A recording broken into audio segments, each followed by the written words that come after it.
so hard. Summer living's flame, we're gonna thrive.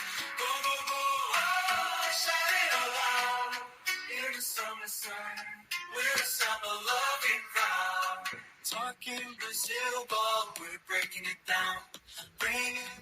Hello, everybody. Welcome back to another episode of Talking Brazil Ball. If you're an old listener, welcome back. That is, if you're a new listener, welcome. Where have you been? George, the Serie A, the Brazilian Serie A season is getting very, very hot and heavy, isn't it? I'm here, as always, with George, my co-host. Go on, George.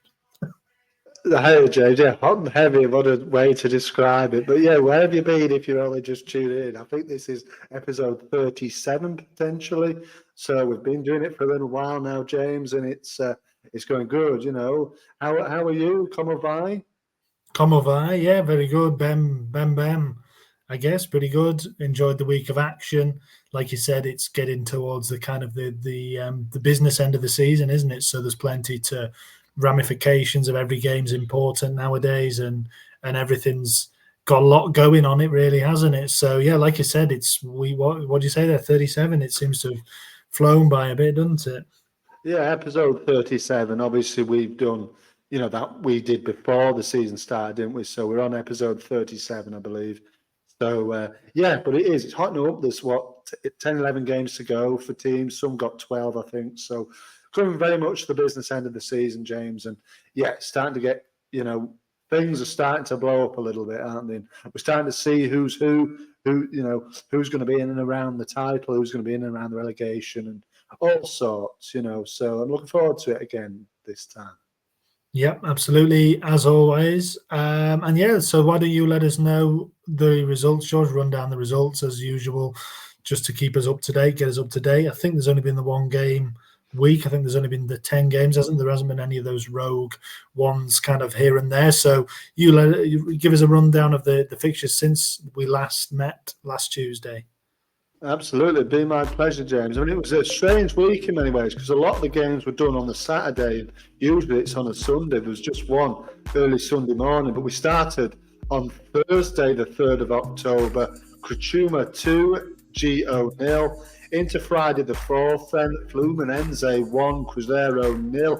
Not a happy return for Denise to Fluminense. Saturday the 5th of October, then Grêmio 3, Fortaleza 1, Atlético Paranaense 0, Botafogo 1, Galo 2, Vitória 2, RB Bragantino 0, Palmeiras 0, Bahia 0, Flamengo 2, Corinthians 2, Inter 2, Cuiabá 2, Sao Paulo 0. Massive result, James, for Cuiabá. And the game week finished off on Sunday the 6th of October, early doors in England. Vasco 1, Juventude 1.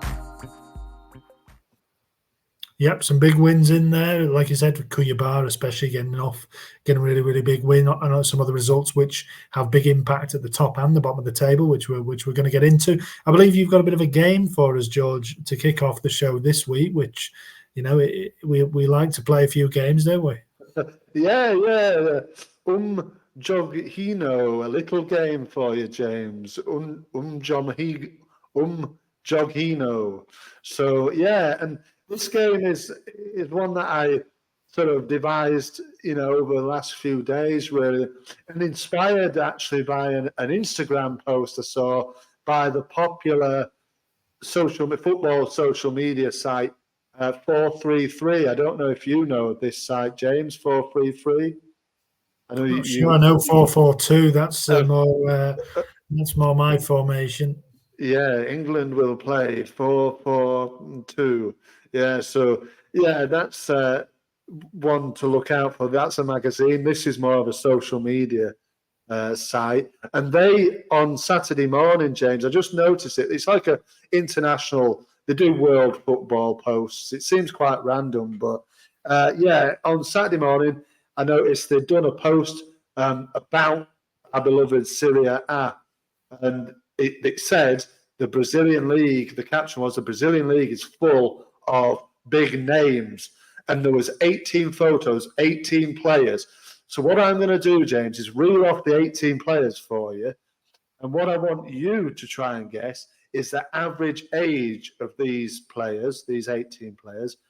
Also, I'd like you to try and guess how many caps collectively they have for their countries. So 17 of the 18 players play for the countries. So I'd also like you to try and guess the one that hasn't received a full international cap for his country. So the 18 players are Coutinho, Marcelo, Alex Telles, Memphis Depay, Thiago Silva, Martin Braithwaite, Dimitri Payet, David Luiz, Hulk, Enner Valencia, Felipe Anderson, Lucas Moura, Alex Sandro, Diego Costa, Yannick Bolasie, Fernandinho, Fernando, who plays for Inter, of course, former Man City player, and Gabigol, Mr. Gabriel Barbosa. Yeah, good. It just shows the depth of talent there, doesn't it? When you put them all side by side like that, it really does highlight. This is what I think they were trying to get across in that little post there. Average age. I mean, there's a couple of slightly younger players in there. I reckon the average age is probably going to be about 35. You know what? You're spot on, James, with that. It's 35. Yeah. But who was the youngest player, just as a bit of an offshoot? Probably Gabigol, 27 or whatever, 28 maybe. 28, yeah. Yeah, you'll know the oldest one, won't you, in there? It's probably Thiago Silva.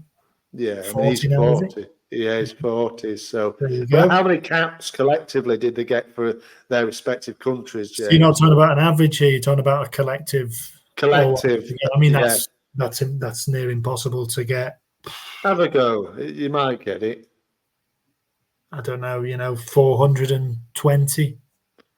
No, it's nearly double. Well, it's over double that actually. Is it? 854 caps amongst the 17 of them, because the one that has never received a full cap, who do you think it is? It could have been Gabigol. I'm not sure. Felipe Anderson. I'm not sure if either of those two ever got a cap. Both of them have played for Brazil, actually, James. The man is Fernando for your team, Inter. Never received a cap for Brazil. So, but yeah, he was amongst those selected in that 4-3-3 post. So just a little game I thought up for to kick the episode off. Oh, well done. What a start. I mean, I don't know where we go from there, really. We'll have to get the listeners will be used to that, get used to that one every week now, won't they, I think? Well, I'll have to go back to the drawing board and potentially try and get another one going. But maybe we've got a couple of weeks now, haven't we, to decide on one better potentially. Yeah, we do for sure. Yeah. Enjoyed that. Good little game. Listeners at home, let us know how you got on. If you did better than I did, I think I did all right. Got 1 out of 3, I guess, there, didn't I? Which wasn't too bad. Wasn't bad. Yeah. Right, well, let's kick off. Let's get into the meat of the show then, and let's find out how all of those players did this weekend, George. I'm sure we might touch on 1 or 2 of them, although possibly not in massive detail. We'll go with your game of the week first of all, because you had a big result in the end for Flamengo, who obviously lost, or whichever way you want to look at it. Maybe they sacked him, maybe he resigned. Either way, Tite left. Flamengo a couple of weeks back now, or a week ago, wasn't it? It was Monday, I think, last Monday. Filipe Luiz, who is behind you there, George, has taken over in temporary charge, and he got off to a winning start, didn't he, against Bahia at the weekend?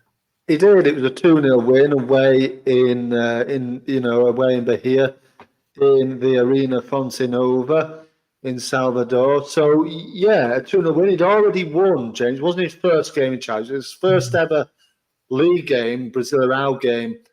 He did take charge of the first leg of the Copa do Brasil, the 1-0 win over Corinthians.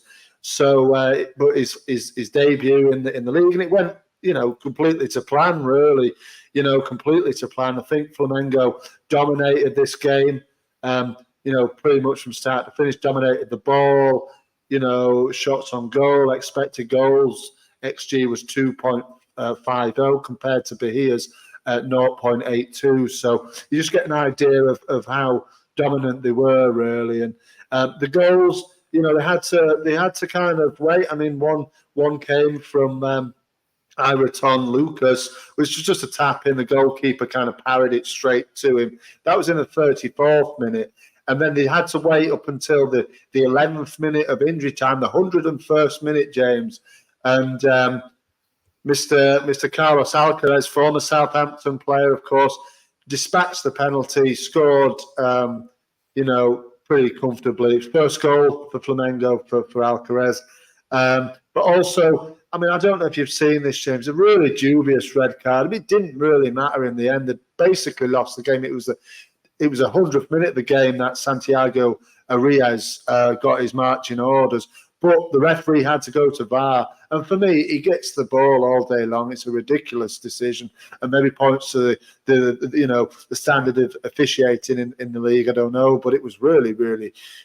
he gave the pen, but he then went to the screen. And I think he gave him a yellow card, then he chalked off the yellow and gave him a red. But for me, he got the ball. It didn't really matter. Like I said, Flamengo won the game in the end. And it was just interesting before the game, James, that... Flamengo had a little visitor, from former manager by the name of Jorge Jesus, or JJ. I think he won the league with Flamengo, but I'm not 100% sure. He was there for just a season. He did, in fact, he might have even won it 2 times in a row. They did win it 2019 and 2020. Whether he was in charge for both of those wins, I don't know, but he was in charge of them from 2019 to 2020. So he's a very well remembered coach for Flamengo, of course. And Filipe Luis is a very much an admirer of him, and he repeated Jorge Jesus's slogan almost to his team when he arrived before the Bahia game, and that slogan is win, win, win, win, win, get used to winning, win, win, win, and win. So he basically he says it 10 times, win 10 times, and that's what Luis repeated to the squad before they went and won against Bahia. So that was a little bit of an interesting hit. But also, one of the goal scorers, Ayrton Lucas, he was speaking of his admiration for Filipe Luis. He seems a very much a really popular appointment, to be honest, James. And I think that Flamengo would do a lot worse than to give Mr. Luis the gig to the end of the season. Personally, he seems very popular amongst the players. Very intelligent is what Ayrton Lucas said, amongst a lot of other things. To be fair, it seems a very popular appointment. So yeah, he's looking really good. It's a great start. Obviously, winning in the cup as well. On the other side of it, of course, James, with Bahia, I mean, Rogério Ceni had some things to say about this game. As we know, they didn't play well. The players went off to booze. We've seen it recently. I think it was Cruzeiro, wasn't it? Yeah. Before Seabra went, that there was booing. For me, this is really, really unfair because they have had a fantastic season. They didn't play well in this game, I don't really think. But he wasn't happy at all. It seems quite abrasive, does Rogério Ceni, to be fair. But he said this: every defeat is annoying, it hurts. Not beating your opponent, at least for those who like to win, is annoying. Regarding boos, I would always like the fans to be happy, but when we don't get the results, regardless of who we are against, the fans pay for the ticket, and it's part of the job to be booed. Nobody likes it. Everybody likes to be praised. I respect that side of the fans. We're going to have difficult games, and we're going to try to make the fans react differently, delivering good results. But it's understandable that the fans are upset.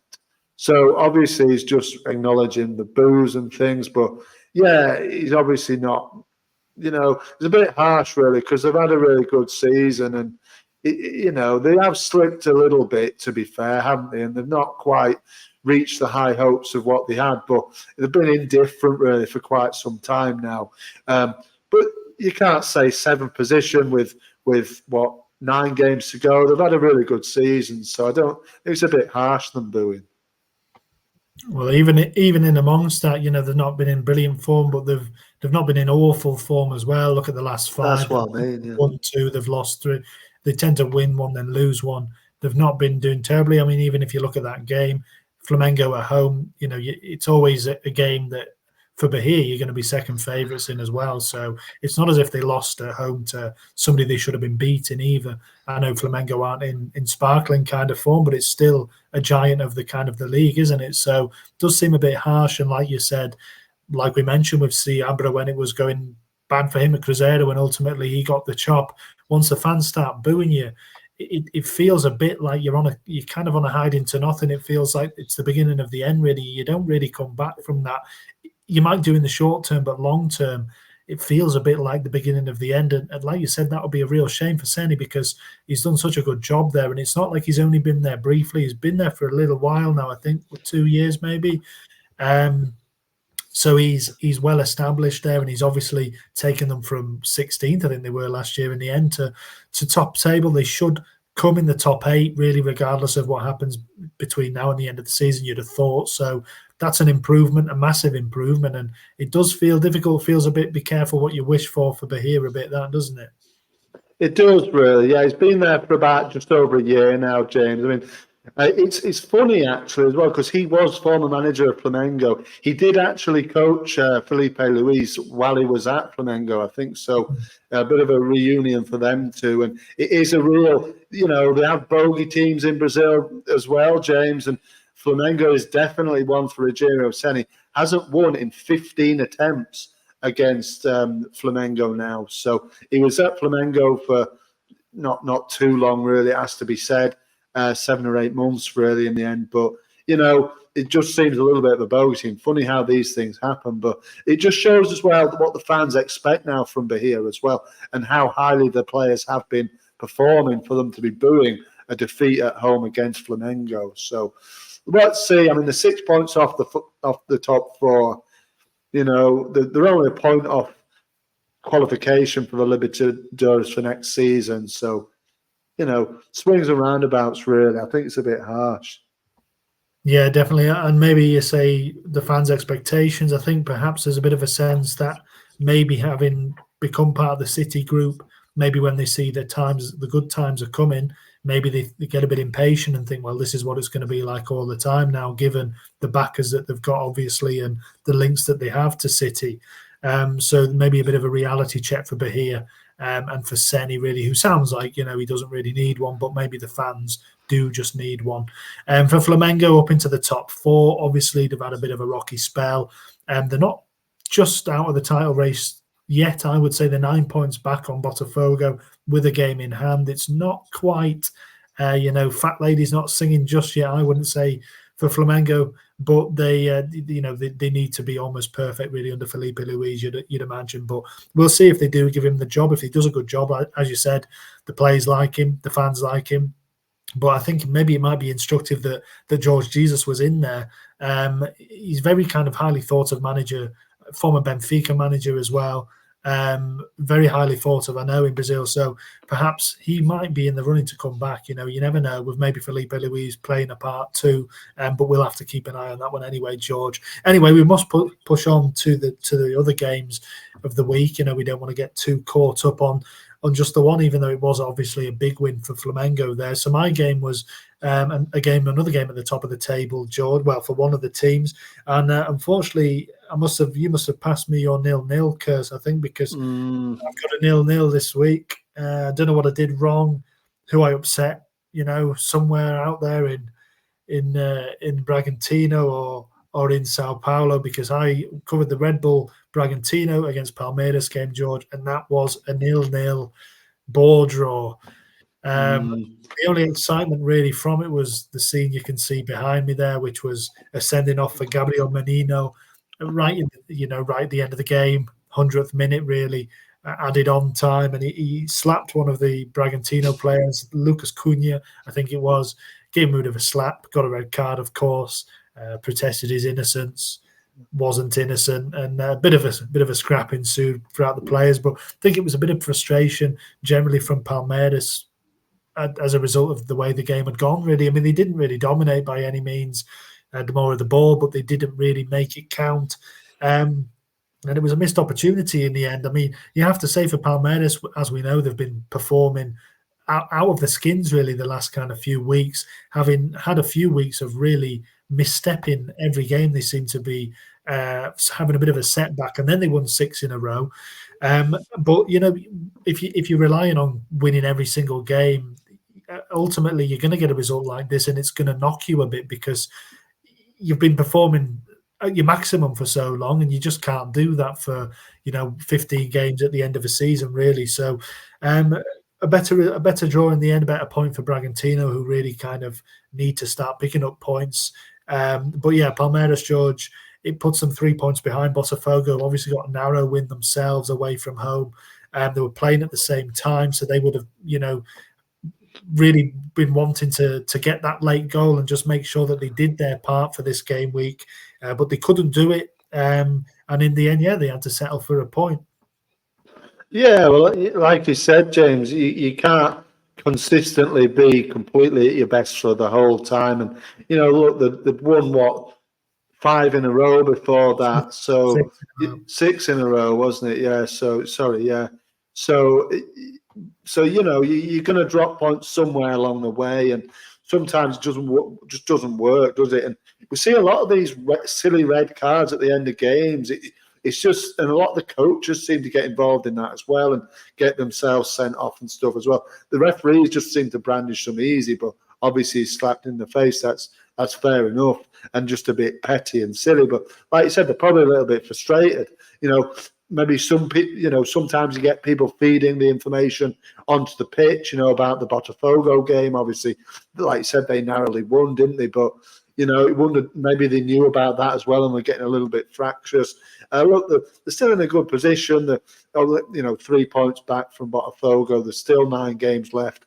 It's going to go right to the wire, but my sort of is flipped a bit. You know what I mean? I think Palmeiras will win it, but I think it'll be incredibly close. And for me, Palmeiras have just chugged along nicely, like they seem to do. Like you said, towards the end of the season, just switch into gear and just batter teams. But it's it's certainly going to go to the wire.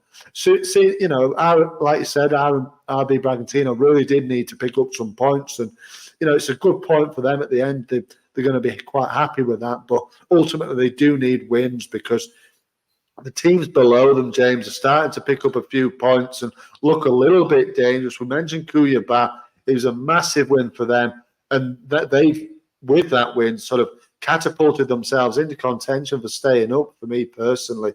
4 points behind Fluminense in 16th. And, RB are only on 34 points. So, and I think it's 11 now without a win, is it? I think it's 6 without a win in the league. Actually, they're not that quite bad, but they've drawn 3 in a row. So again, they've kind of steadied things. They're not plummeting as they seem to be at one stage. They've kind of righted themselves, and obviously this is a good point for them.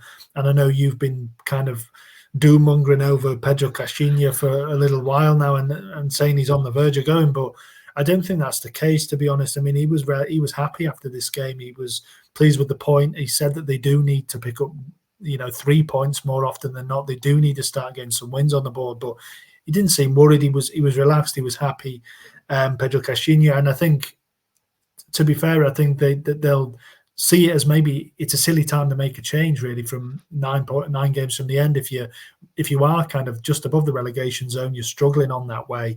I don't think now is the time to make a change. And, I don't quite know what the ownership is like at Bragantino, but if they've got the Red Bull people in charge, I mean, they're not silly. The smart football people, generally, they put people in charge in place who aren't going to panic, who will trust the process of a club and a manager and things like that. So I can't see them changing, to be honest. I'd be surprised. I mean, famous last words, but I don't think that they'll change him at this stage, unless something goes horribly wrong and they just want to parachute a man in who can just get them 2 or 3 wins at the end to keep them up. But I think they'll be fine, to be honest. I mean, like you said, that there are teams below them who seem to be picking up points. I mean, you look down the bottom of the table, it does feel as though it's going to be a really high points tally to stay up. I mean, we're already on Vitória in 17th. We've got 29 points, and there's still 9 games to go.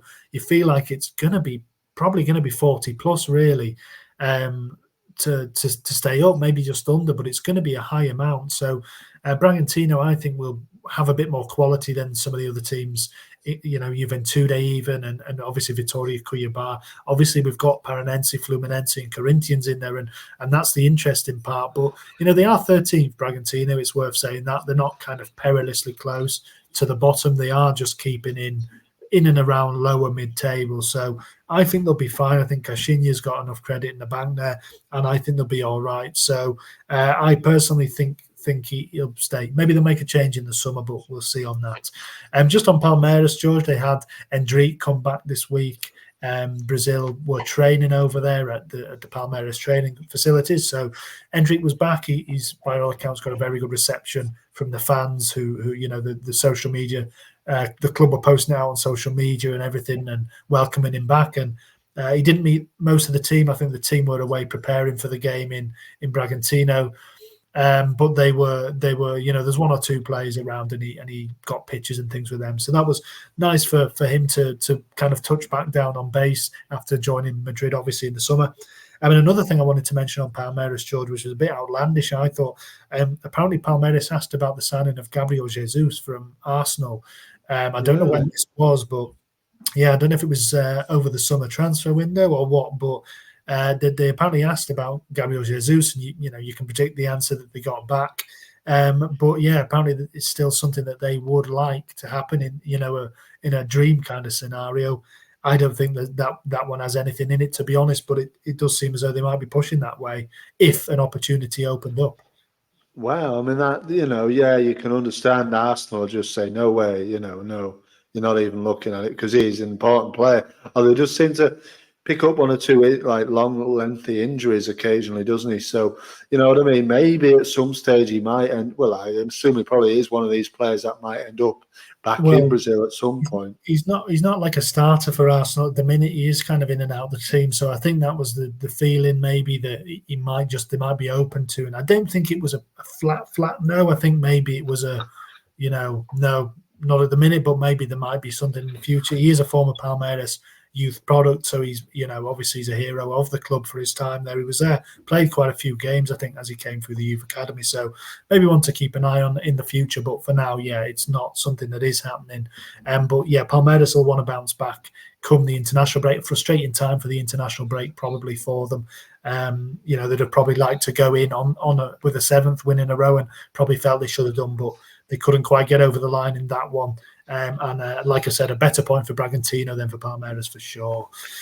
Like you said, James, just like the point, he played a lot of games, did Gabriel Jesus for Palmeiras, 83 and 28 goals. So, he's had a good bit of time there, a couple of years or, just over a couple of years, So he's had a good bit of time. I mean, just on RB before Bragantino, before we go, James, they do have, and move on. They do have some really favourable looking fixtures and really important looking fixtures for them to pull away from the drop zone completely. So they've got Vitória away next time out, and then coming up as well in the final 9. There's a home game against Cuiabá. And also there's an away game at GO as well. So they're 3 big games out of the last 9 for Caixinha to really pull his team away from it. But you're probably right. They will be all right. And maybe they will just stay with him until the end of the year, until the end of the season, which is obviously early December. So, we'll wait and see. Well, 3 games there. That if they win those 3 games, they'll have 43 points, and I think that would be enough to stay up. So I do think they'll be fine. Moving on anyway, George, let's kick on to the player of the round. There wasn't a great deal of contenders for this one, really. The one I wanted to bring up was Eduardo Vargas of Galo, of your parish, who got a goal and an assist, a really nice assist, actually, a chested kind of assist. We brought it down on his chest, or just kind of bumped it up on his chest for the other chap to finish, which was an assist you don't see very often. Also got a nice header in that game. But yeah, just quickly on Gallo, they went 2-0 up. Vargas obviously had a hand in both of those goals, and then they threw it away, George. Your reaction just quickly on that before we move on to the player. Oh, incredible, James. You know, when I saw I was following it, and there were 2-0 up, and I thought, go on, lads, you know, you got it in the bag. Then I looked, and then it was 2-2, and a couple of goals, quick goals. One of them was very nice from Alejandro. We know Alejandro can produce some nice moments, and he did in this game. Really nice sort of individual finish and a nice little goal that. But yeah, really frustrating. Then obviously Gala won in the week their first leg of their Brazilian Cup semi-final against Vasco. Your boy Coutinho scored, didn't he, James? But Galo turned it around for a 2-1 first leg win. They go to Vasco. I think it's next, after the international break now. It's not for a bit, I don't think, actually, that game. So, look, really disappointing. Obviously, both my teams let me down with a 2-2. 2-2 draws all around for both of them this time. But, yeah, disappointing. Yeah, very much disappointing indeed. Inter got a 2-2 draw as well, actually. So, 3-2 draws. But Vargas, despite that collapse from Gallo, had a pretty good game individually, but he didn't get the player of the round. The man who got it, George, was a chap who scored 2 goals. Yuri Alberto of Corinthians, who has been in decent form, actually. He's got, I think, 4 goals, 2 assists in his last 6 games. I was a bit surprised by this, actually. So he hasn't seemed to have been in that good a goal-scoring form. We picked him out at the start of the season as obviously a key man for Corinthians. It was actually his 20th goal of the season, that in all competitions, which was a record amount for him in a season. 7 of those have been in the Brazilian Serie A, so he hasn't been hugely prolific. He's got 5 in the Paulista, obviously, at the start of the season. He got 2 in the Cup, and he's got 6 in 8 in the Copa Sudamericana. So he has been regularly finding the net, and the first goal in particular here, which put them 1-0 up in the 3rd minute. Like I said, this was against Inter, a 2-2 draw in the end. It was an opening goal after 3 minutes, and it was well taken, wasn't it, George? It was a lovely goal, this one, actually, and you know, Memphis is on the goal trail, isn't he, as well, on the goal sort of contributions trail, should I say. He was a nice through ball from him, wasn't it? But it was a lovely. He seems a really competent finisher, does Yuri Alberto. We know it's for whatever reason he's moved to the Premier League. Didn't happen at the end of the window to Southampton, but I don't think it'd be too long, James, before we see him either in the Premier League or in European football. Definitely, you know, he's only 23 and 20 goals. That's a lot for the season. Although by his probably own account, he's probably had a poor goal tally in the league with just 7, and 2 of them, last time out. So he's probably a little bit disappointed with that. But he does seem a real competent finisher. The penalty as well was really nicely taken. Top corner stuff. For me, I know I don't think we were linked with him, actually. I think it was Middlesbrough last season. Yeah. That were linked with him last summer. I've sort of followed him really since then. But yeah, he seems a really competent player. You know, he was on social media, as most of them are, after these games and things. Again, he's another sort of religious boy by the sound of it. He just said, "We won't stop fighting. God is in my life," with the praying emoji, the heart emoji, and the fire emoji. So, and all his photos in black and white as well of him celebrating and stuff. So, yeah. Well, he is a former Inter player, so I don't know whether maybe there was a bit of that, maybe a bit of a nod towards he's not going too over the top. I'm not sure. He is a former Inter player. I mean, his previous best tally in a season was for Inter in 2021. He scored 19 goals, so it was the first time he'd broken the 20-goal mark. Yeah, that was in 2021. So, like you said, George, he's only 23, but I think he made his debut as a 16-year-old at Santos. He's already played for Santos. He played for Inter. He went and had a brief spell at Zenit in Russia, and he's back with Corinthians for, I think, in his third year now. So he's been around the block for a young player, and he's had a cap for Brazil as well, I think. So he is a player of quality and a player who can score goals, and I think he will be disappointed at the fact that he has only scored 7 league goals, and the fact that, had he scored a few more, Corinthians maybe would have been a few places higher in the table. And he did admit after the game that it has been a difficult season for him, despite the goals that he scored. So I think a bit of a mixed kind of, a bittersweet kind of moment for him. And obviously they couldn't get the win in this one as well. But yeah, it's nice to see Yuri Alberto making a bit of a name for himself, or reminding people, because he is a player who I think can have a future at a decent level in Europe. And yeah, a couple of goals here just to underline that point. I'm going to stick with this game, George. So we're not going to analyse the fallout of it immediately, because as it happens occasionally, we've got the young player of the round in the same game.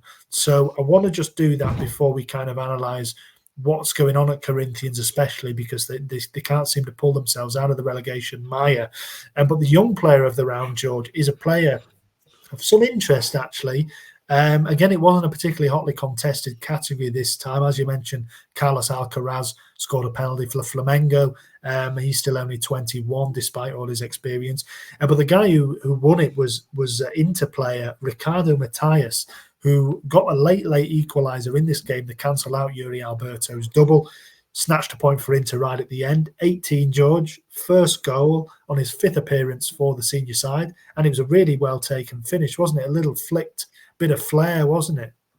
Yeah, it was a little bit of something, wasn't it, in that we like to see in games, wasn't it? He'd only just come on, I think, in the 81st minute, James, so he hadn't played long. He scored in added on time, the 94th minute, the 4th minute of added time. It was a lovely little bit of improvisation. Did take a deflection off one of the defenders, didn't it? And the goalkeeper almost got it, but he just couldn't get it over from crossing the line. It was annoying, because I like those goals that actually go into the net. It annoys me a little bit. It's not as aesthetically pleasing as it just goes over the line. You want goals to go in the net, but that's just me being pedantic. Well done to the lad. He's only played I think 50 odd minutes of football in the whole season for Inter. He's still only 18, so yeah, well done to him. Would have meant a lot for him, that one. Yeah, definitely, and more so I think because he's come up and then he's gone back down. So he did get promoted, I think, earlier in the season, and obviously played a handful of games, but he did go back down, and it was for disciplinary reasons, unfortunately, George. So the president, Alessandro Barcelos, commented on it after the game. He said Matthias came back because he was not committing like the others, and he took a tug on the ear, which I think means, he took a bit of a clip around the ear from whoever was in. I think it was Mercado actually said. He said everything's a process. He's taken it well. Mercado actually said himself that Matthias has taken the demotion well, and he knew why he had been demoted, just to keep his feet on the ground a little bit, I think, more than anything. I think he was getting a bit too big for his boots, having been pushed up to the first team. So they did drop him back down to the under-20s in a Grenal Classico for the underage sides. I think it was a cup semi-final or something along those lines. He actually scored both the goals in a 2-1 win. So he's proven himself to be probably too good for that level, but I think they wanted to drop him down just to send him a reminder that you haven't made it quite yet. And actually, interestingly, George, I did read as well that he's in contract negotiations with Inter at the moment. I mean, obviously, we saw earlier in the season at Sao Paulo, William Gomez, I think, wasn't it, got a big contract on the back of a kind of a game-winning goal, or a really good goal in a. I think they won that game, or they might have drawn anyway. But he got a contract on the back of it. And yeah, Matthias has been in negotiations. Apparently, it's been dragging on for a few months now, but it is nearly done. And interestingly, George, they did have an offer from PSV for Matthias. So he is a player who is clearly already caught the eye of teams across Europe. PSV, as we know, have got a really good history of Brazilian strikers. Well, Romario and Ronaldo both had their kind of first steps in Europe at PSV. So maybe they've kind of looked at him and thought he's one that we could have. Contract running out, I think, next summer as things stand, but it doesn't look like that will be the case. But obviously that doesn't mean a move will be off the table to PSV. So yeah, one to keep an eye on. He looks like a really quite a big fella, but apparently Mercado sees him as a player across the front line, can play wide, looks more like a central striker to me, the way he's built, and the way he finished that one as well. But yeah, definitely one to keep an eye on. The first time he's come across our radar, isn't it? But I predicted perhaps it won't be the last. I don't think it will be, James. I think he did come on as a striker, didn't he, for this when he came on for Valencia? So he would have just gone like for like straight up the top. But yeah, I think, well, obviously if PSV, like you said, have history with the Brazilian, forward players, and that would be a great move for him. But obviously Inter would like to keep hold of him, surely, for giving him that contract. For me, contracts don't really mean that much anymore in football. It just means Inter could probably get more money for him, if anything, really. But yeah, fair play to him, like I said. And he also was on social media after the win, James, and all he put was a few pictures of him celebrating. Obviously took his shirt off in celebration, and he just put Vamos Internacional, which annoys me a bit again with I don't get it. It doesn't happen in England, but the teams are using like countries' flags to represent the clubs. So he put an Austrian flag, which is obviously the red and white, and then a heart emoji. So I don't get doing that with the country flags for the teams, but that seems a thing, doesn't it? So does it? I've not seen that. I mean, they usually just put the coloured circles, don't they? That's probably a better idea. But it happens. I've noticed it quite a lot, actually. Fair enough. Unless he has some link to Austria, maybe Matthias could be potentially some kind of Austrian heritage, maybe. But anyway, it's good to see him from an Inter point of view. Anyway, go on, son. Fill your boots. I hope he celebrated accordingly. And for Mercado, George, let's just touch on Inter. I mean, it's not obviously the win that they would have wanted in this Corinthians team struggling, but it's another game without defeat. I'm not sure how many that is. I think it might be 8 or 9 now that they've got without defeat. They're certainly, in good form, still in good nick, and they're up into 6th now, given that Bahia lost as well. The title is beyond them, as Wesley probably has admitted even after his outburst a couple of weeks ago, said they were going for the title. But they look good to finish in that top 6, don't they? Oh, they really do, James. Mercado, like Super Mercado, he's done a great job. Like you said, unbeaten in 9 it is now. They've won 6 of them. Only 1 defeat in 10 league games. It's incredible. So they're on a real, purple patch of form, and I think they'll continue it. Like I've always said, they'll end up somewhere in and amongst the top 4. Like you said, they're broken into the top 6 now. They're only 5 points off the top 4. They have a game in hand. Well, they don't actually. They played the same amount as Flamengo. So, but they've got a game in hand on some of the teams in and around that top end of the table. So, yeah, it's going really, really well. And if you've got players like, like Matthias in the mix, Ricardo Matthias in the mix there, you're doing well as well. So getting the youth involved. There was another young lad that came on as well, Gustavo Alves, a little bit before Matthias came on. So, they're looking really, really good. Yeah, Carvalho as well is a player we've been watching for a while. 17 year old midfield. He's starting games, every game virtually for them still, and they do bring through young players, and it's good to see. So, well done, Mercado. And of course, there is a huge game coming up for them, George, next time after the international break. They have the Grenal derby, so it is a return to Gremio for Roger Mercado, Roger Super Mercado, back at Gremio. And that's a really big one because Gremio, of course, are in decent form themselves too. So that should be a good game. On Corinthians, then, just quickly, like I said, they can't seem to pull themselves out of the kind of the bottom 4, really.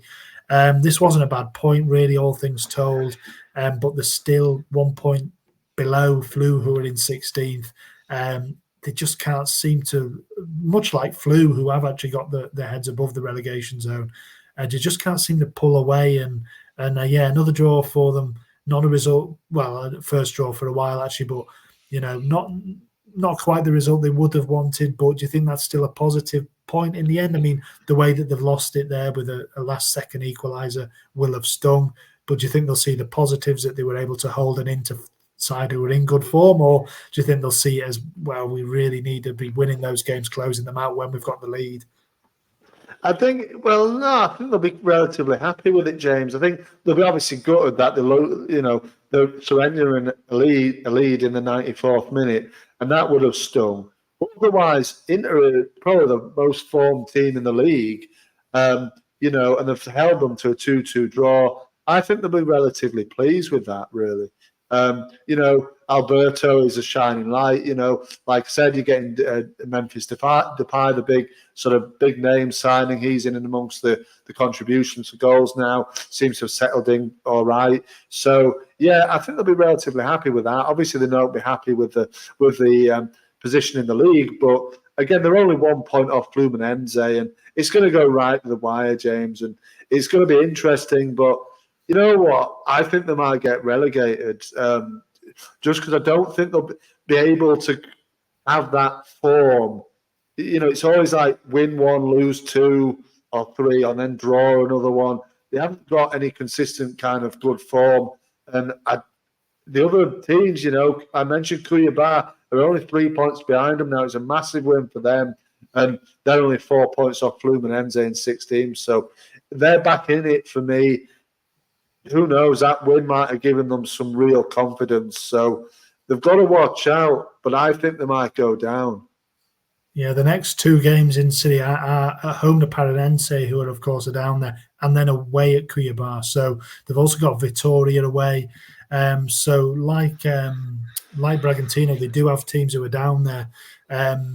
But I think that what might count against them as well is let's not forget they're still in the Copa do Brasil. They lost the first leg at Flamengo, but they've still got that to play. They're still in the Copa Sudamericana. So it might just be that there's too many games, and like you said, they just can't quite find enough, and they sleepwalk themselves into relegation. I think one of the big sides are going to go.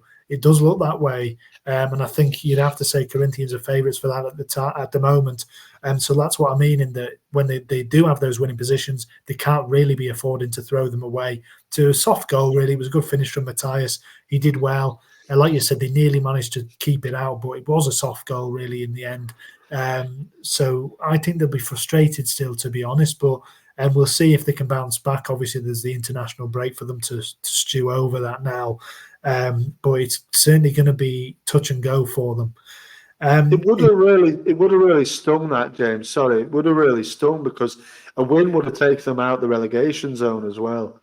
So that's what I mean. They would have been a point above it. 2 points above it. Sorry. So yeah, it would have. It's a massive game. I mean, Paranense are in free fall really, and they have been for some time.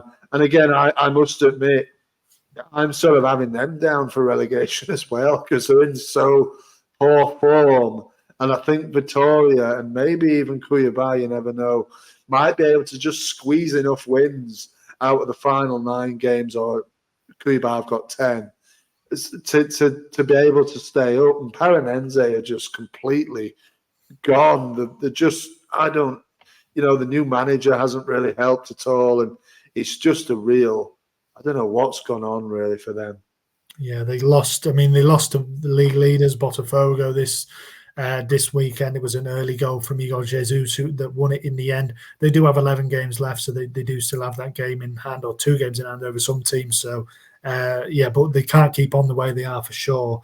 Anyway, George, let's move on to the last award of the day, and that's the goal of the round. This one was a hotly contested one. Well, in terms of I think there was a few contenders that you were looking at. I disagreed. So which ones caught your eye before they were ultimately poo-pooed for my winner?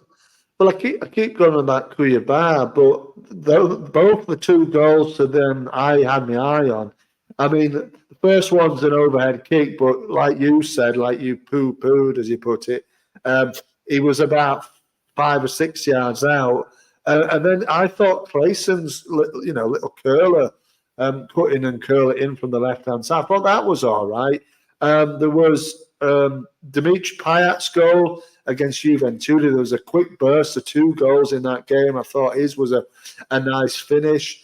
And yeah, I thought also Alejandro, we've mentioned him earlier on. We know what he can do. I thought that was a really good individual bit of play and a nice finish. So there was a few up there that I thought. Also, John Arias for Fluminense was a really, really nice team goal. Finished off nicely by Arias. But yeah, all of them were put out the window. Yeah, Arias, I think I think Alejandro was probably the nearest one. He takes on 2 players, finishes it well. John Arias as well, I thought was a really patient move and obviously a big goal for Flu with Diniz, as you mentioned at the start, back taking his Cruzeiro team to the Maracanã and Flu getting one over on him, a massive goal. He really hammered it in from a tight angle as well, past Casio.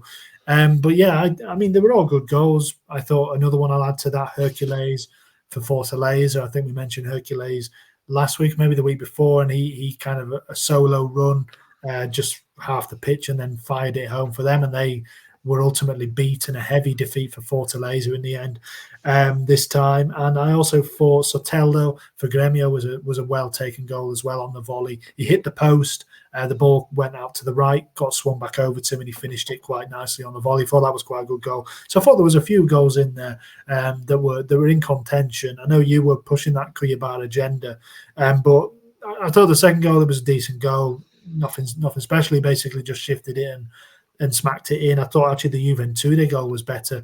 He kind of shaped to shoot it, and then he knocked it past the defender kind of and finished it nicely instead. I thought that was better. But the one that I thought won it in the end, George, and you gave me free rein actually, so that's on you. I thought, and I don't know why you didn't pick it out, to be honest, it was Filipe Mateus for Criciúma. And this, to me, it was a clear winner as soon as I saw it. I don't know how he's finished it from the angle he's finished it from in the manner that he does finish it. I think it's Matasinho gets to the byline, pulls it back to him, and it's bobbling a little, but he just somehow dinks it from. It's a tight angle, and it's quite a kind of a close to the goal, so it's probably I think about 10 yards out, bit of an angle to the goal, but he somehow lofts it diagonally over the keeper, perfectly placed. And it kind of there's a player on the line, I think, actually from a Criciúma player tries to get on the end of it himself, but it wasn't a cross. It was a very deliberate dink finish into the far side netting. For me, that is an absolutely delicious goal. That's the kind of goal you'll see a Dennis Bergkamp or a Berbatov. It was a Berbatov type goal. That beautifully weighted, perfectly touched in, and I just can't believe you missed it. Yeah, well, I think I remember seeing it, James, and then I was just like, yeah. I mean, when I seen it back, it was a fabulous goal actually. Really, really, like you said. I mean, you've given it all the superlatives you could there, and rightly so. Really, it was a fantastic goal. It was really well. I mean, to be fair, I'm just watching it back. I'm just watching it now, actually. You can't tell how we get. It looks almost like it comes off the defender. See, I'm watching it from when you see it from a different angle. You see it from the sort of telly angle, but then you see it from another angle, and I'm just watching it now from another angle, and that might be what viewers heard just going in the background there. But yeah, I don't even know. You can't explain the way he finished it. Actually, it was so crazy. It was such a improvised finish. It was a wonderful take, and like you said, I think I saw it, and it must have been really early in the morning, and I just kind of sort of forgot about it. But because I think that was the first game, that was the first match the game week, wasn't it? On Thursday evening, I think it might have been. So yeah, and it was some kind of team celebration at the end where they all kind of get on the knees and sort of point to the sky. So interesting one. But again, he was all over social media. Actually, wasn't, to be fair. But he wasn't actually. Doesn't seem very active on there. He's But it 33. was, Come on, he's yeah. too old for that kind of game. Well, I don't know. There's some. It's a real like. They're all just go. I mean, yeah, the fans are going mental, and they're all sort of congratulating him, and then they just kind of drop to the knees. Bolassi's got the ball. He's having a bit of a laugh with one of the guys as well. And great. I mean, it's his first goal actually, James, since the third game of the season, which was a big 4-0 win against Vasco. And I do remember us speaking about him on the pod for that game week as well. So it's his first goal since April, and what a way to get it. A really deserved winner, really. He's also been he's in the lower divisions for pretty much his whole career. Well, his whole career actually. I don't know whether it's his first year in Brazilian Serie A. It's certainly be one of them because he's played for a lot of lower league teams. I think it is his first ever sort of experience of the Brazilian Serie A. Yeah, I think it is. 23 games. Yeah. Yeah, well, fair play to him because, it really was a well-taken goal. I mean, really, really nice finish. Go and check that out if you haven't seen it because it is worth it. It's a really perfect goal. So Criciúma are looking good, George. A 2-0 win for them. Obviously, safe in mid-table. I don't think there's too much to really say on Criciúma apart from just to reinforce how impressive they've been really throughout the whole season so far. And then Gio, I mean, again, it's as you were really. They did get that big win, didn't they, against Fluminense? But it was business, normal service resumed for this one, a 2-0 loss, and they look down now. Yeah, we seem to have spoken about Gio quite a bit in the last few weeks, James, and like you said, big win over Fluminense, but they go crashing back to earth with a away defeat against Criciúma, and I think you can just about say, James, the 9 points off safety with 9 games to go. I don't think it'll be enough for them to get at least 3 wins without any other team winning any. They've won 3 games in a long period of time. So they have won 3 games recently though. Since sort of mid-August, they've won 3 games out of the 7 they've played. So they're in, out of the rest of the season, they're in relatively good form. They did lose the other 4. It's not impossible, but it's definitely improbable. You do see teams sometimes find an extra gear, but given the teams that are down there with them, I don't think they will. But it wouldn't be a surprise anyway that it's not. It's been that way the whole season. They had a bit of a rally early on, and they've been down there for a long time now. So I think that's the way things will end, George. Let's have a look then at the table. We don't have any games to look forward to next week, George, because it is the international break. So Brazil are in action again. I don't know who Brazil are playing. They've definitely got 2 big games. They've had a few injury problems. Alisson, obviously, for me, for Liverpool, has been ruled out. Hamstring injury for Alisson. I'm not yet sure how long he's going to miss. I saw Gleason Bremer as well, unfortunately, has picked up an ACL injury. His season's over. He isn't going to play for Brazil. I know he'd been in the squads recently. We don't have any Brazilian action. So just before we maybe touch on Brazil quickly, do you want to just run through the Brazilian table as things stand, heading into what is the last international break of the Brazilian season? Yeah, it would be my pleasure, James. So tomorrow there is actually a road game. Galo play Grêmio. Then we resume on Thursday, the 17th of October. It is Fortaleza against Galo, Sao Paulo against Vasco, and then on Friday, midnight English time, Corinthians against Atlético Paranaense. Flamengo hosts Fluminense, which is a massive game, James. Gio also play Cuiabá 11 o'clock on Friday the 18th of October. Into Saturday the 19th then, Botafogo against Criciúma is midnight.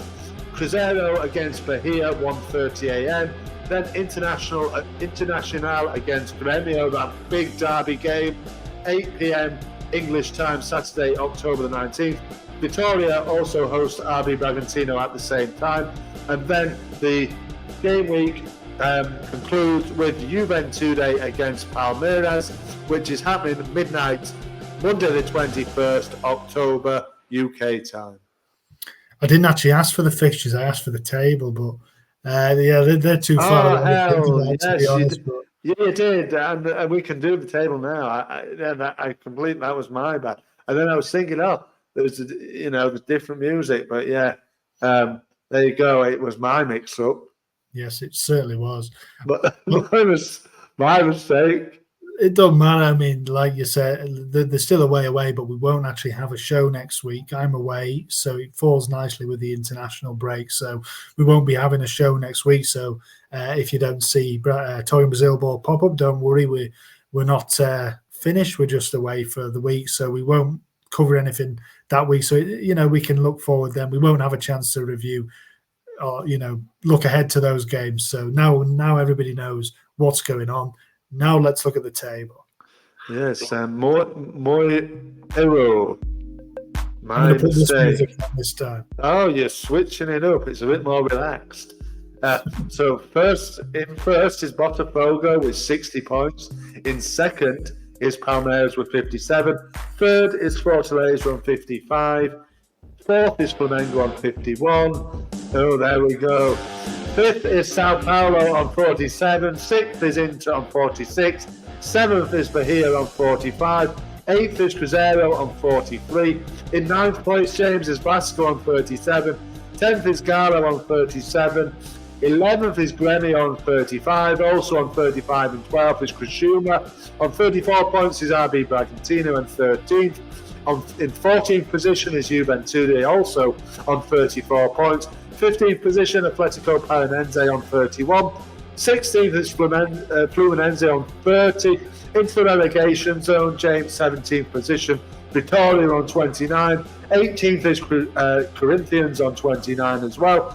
19th is Cuiabá on 26. Popping up the table, as always, is Atletico Go on 21 points. That's right. There we go. So that's all up to date then. So, like I said, no show next week, George. I don't know if you want to have a quick word on Brazil, just a very quick word, really, on what you expect from them. That they really do need to win, don't they? Oh, they really do. It's a couple of massive sort of World Cup qualifiers. They play on the 11th on Friday against Chile, and then again on the following Wednesday, a week tomorrow, they play Peru, and that one is a home match. So yeah, it's a couple of big games, James. They haven't really done much under Donivel Jr. You have to say, it's been a real disappointing kind of time, and they're just in and out of form. He's swapping, like you said, they've got a few injuries, but he's swapping and changing the squad at will, really. I know Igor Jesus is in the squad for what will be his first call-up, so congratulations to him. He's been in good form. He scored the winner for Botafogo on the weekend, so well done to him, because that's some achievement, is that, with all the players that Brazil have at their disposal. Otherwise, it's pretty much the same. Your boy Ederson's in the squad again, isn't he? The Atalanta player, who I know you are a fan of. Also, Abner, who I think is his first call up as well. He's a defender for Lyon in France, a left back. It is his first call up as well. To the national side. So that again is a real big achievement for him. But given the injuries to the likes of Bremer, and also Arana is injured as well, the Galo man, he's injured. So he's brought Donival Jr. into some first call up. So congratulations to those boys. I hope they do win. Obviously, my man Rafa is on incredible form for Barcelona. He has to be probably amongst there with their talisman now, but obviously he's a captain for Barca as well. So they'll be looking to him, Brazil, for a bit of magic, on the form that he's on as well. So it'll be very interesting to see, James. 1 a.m. is the date for your diary on Friday, the 11th of October. Yeah, you look through the squad, it isn't a particularly fearsome looking squad. Again, we've picked out the midfield in last time, isn't particularly great, but yeah, they do need probably 2 wins from 2. I mean, they do need the wins on the board. So we'll see how they get on. We might touch on them when we get back, although it'll probably feel a long time ago in 2 weeks' time, won't it? But we'll see anyway. So yeah, well done, George. Another good show under the belt. Another good week of Brazilian action, and it's going to be strange, isn't it, next week not doing a Talking Brazil ball? It will be, yeah. You're having a bit of an international break yourself, aren't you, James? So, it's international duty for you, isn't it? That's very true, yeah, very much so, an international break. And then we'll be back in 2 weeks, won't we, George? So, like you said, there's some big games to look forward to. There's the Grenal derby, there's the Fla-Flu derby, so we'll look forward to that. In the meantime, everybody, adios. Yeah, what I will say to you, James, is Borsi Dobris, and to everybody else, adios.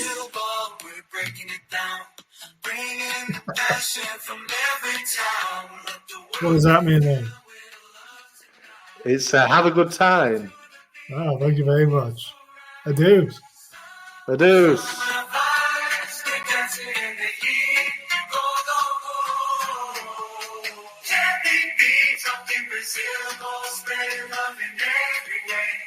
Sound of paradise, we're here to stay.